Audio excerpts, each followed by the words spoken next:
Well, good evening, navigators. Welcome back to another episode of Navigate the Plate. Yeah, we're starting all these episodes in our room because tonight we're going to Gunbae. Yes. And there's a possibility that we will be seated with other people. So we're not going to be bringing the big camera along because that's just rude. If you've ever dined in a Korean style environment with Korean food, this is what we're envisioning. So we're thinking there's going to be probably some round banquettes, some cooking our own food, others cooking food. So this should be interesting. Yeah, so we'll be doing the going back to the handy iPhones tonight, Yeah.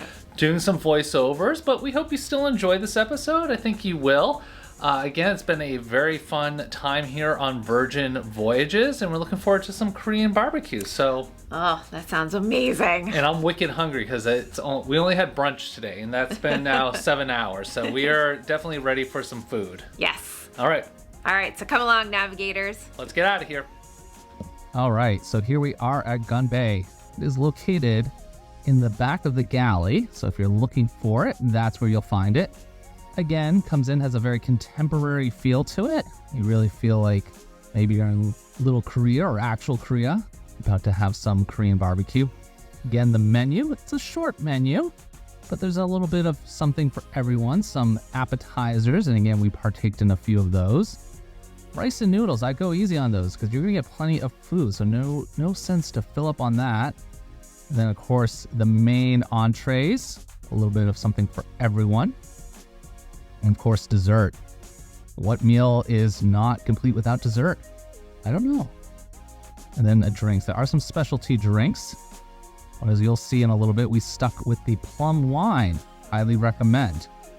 Of course, every Korean barbecue gets some sides. So some kimchi, some eggplant, some noodles. That was some seaweed salad there as well too. And of course, there's the plum wine that I was talking about. Again, you get to serve in these little glasses. And the nice thing about Virgin is you can share. So you can buy other people some plum wine, which is what we did. Again, some little scallion pancake there, delicious. Along with this chicken, which was so yummy. Really enjoyed this dish a lot. And of course here, some lettuce if you want to eat food with the lettuce. And some shrimp and other things. So we went all out. Lots of meats at this meal here. So again, seafood we started with, and then we moved over to some pork, because why not? This was delicious. And again, everything was great, and of course, some beef. Finally, you get to finish every meal with a drinking game. It's a number counting game, and you're going to get to see that. And again, thanks for tuning in to this episode of Navigate the Plate. All right, ready to play. Pick any number. Pick a number. Any number. 4. 5, 7, 8, 10, 11, 12, 14, 15, 17, 18, 20, 21, 22, 24, 25, 27, 28, 29.